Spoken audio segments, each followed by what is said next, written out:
America की तरफ, America के एरिया में एक छोटा सा देश है, इतना भी छोटा नहीं, निकारागुआ। उस निकारागुआ देश ने, देखिए भले ही हमसे छोटा हो लेकिन हौसले और हिम्मत कितनी बड़ी है। उसने ऐलान किया है कि जर्मनी, ब्रिटेन, कनाडा और नीदरलैंड के खिलाफ हम अंतर्राष्ट्रीय कोर्ट ऑफ जस्टिस में जेनोसाइड करने के लिए इन पर केस करेंगे। हम तैयारी कर रहे हैं क्योंकि ये इजराइल को हथियार दे रहे हैं, उन हथियारों से इजराइल जेनोसाइड कर रहा है और ये देश इजराइल को हथियार ना दें, इसलिए हम इन तमाम चारों पांचों देशों पर केस करेंगे। कहने का मतलब ये है कि जो देश कल तक इजराइल के खिलाफ कुछ बोलते नहीं थे, अब वो खुलकर बोल रहे हैं और इनके दोस्त खुद अब इजराइल से दूरियां बना रहे हैं। वक्त इंशाअल्लाह जल्द बदलेगा। उधर कतर ने जानकारी दी है कि हमास का प्रपोजल हमें रिसीव हो चुका है। हमास ने जवाब दे दिया है और जवाब काफ़ी पॉजिटिव है। हालांकि ये नहीं बताया कि प्रपोजल और जवाब क्या है, लेकिन कहा है काफ़ी पॉजिटिव है और बहुत जल्द डील हो सकती है।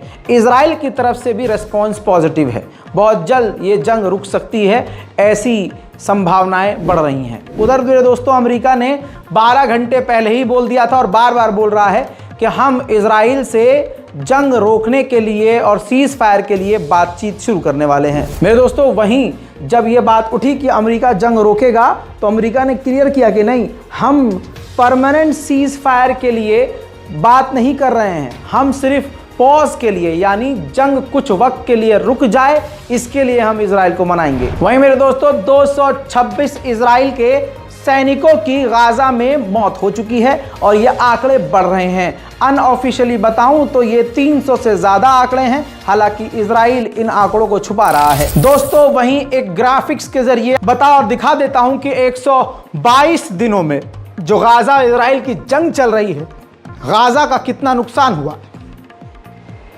3,60,000 मकान पूरी तरह से डैमेज हो गए हैं।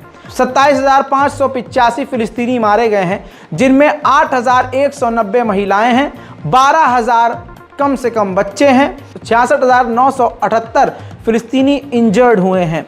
यानी कुल मिला के बड़ी बात यह है कि 1.9 मिलियन पीपल इंटरनली डिस्प्लेस्ड हुए हैं, अपने गाजा के अंदर ही एक जगह से दूसरी जगह खुले आसमान के नीचे रहने पर मजबूर हैं। इजराइलियों का मिजाज ये है कि आप चाहे उनके कितने भी सगे हों, अगर उनके खिलाफ एक बात कर देंगे तो वो तुरंत आपके खिलाफ जहर उगलना शुरू कर देंगे। बाइडन ने दुनिया के दबाव और इलेक्शन के चक्कर में आकर कुछ फिलिस्तीनियों के एक दो हक की बात कर दी और कुछ सेटलर्स पर पाबंदी लगा दी। ऐसे ही कट्टरवादी नेता बेनजीवीर के बेटे ने बौखलाहट में आकर उल्टा सीधा ट्वीट करते हुए बाइडन को कह दिया कि मेमोरी लॉस्ट की बीमारी है, ये व्यक्ति पागल है, भूल जाता है, भुलक्कड़ है, आड़ी तड़ी बात कह दी। हालांकि बवाल खड़े होने से पहले ही उसने अपने ट्वीट को डिलीट कर दिया, लेकिन तब तक दुनिया इसको सेव कर चुकी थी।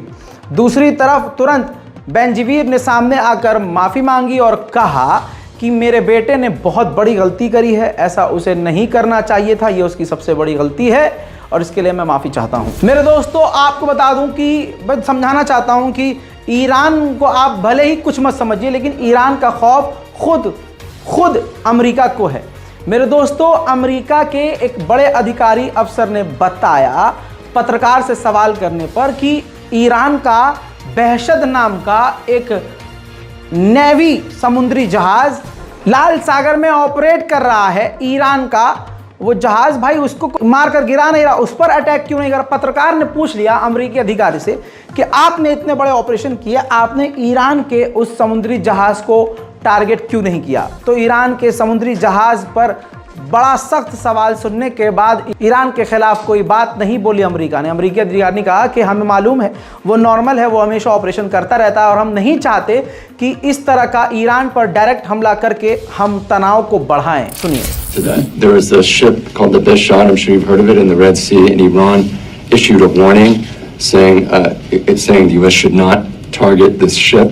They claim it's a counter-piracy mission ship, but it's widely believed that is actually a spy ship, effectively providing electronic intelligence to the Houthis to help them spot targets. Is that a target that's off limits? So first of all, I'm not aware of the U.S. targeting the Bashad. We are very well aware of the Bashad. As you've heard NAVCENT talk about before, it's pretty standard for Iran to have a ship in the Red Sea conducting operations, as you've highlighted. So that in and of itself is not unusual. And again, we're there, again, to support freedom of navigation, to work with the international community to ensure that vessels can safely transit this waterway.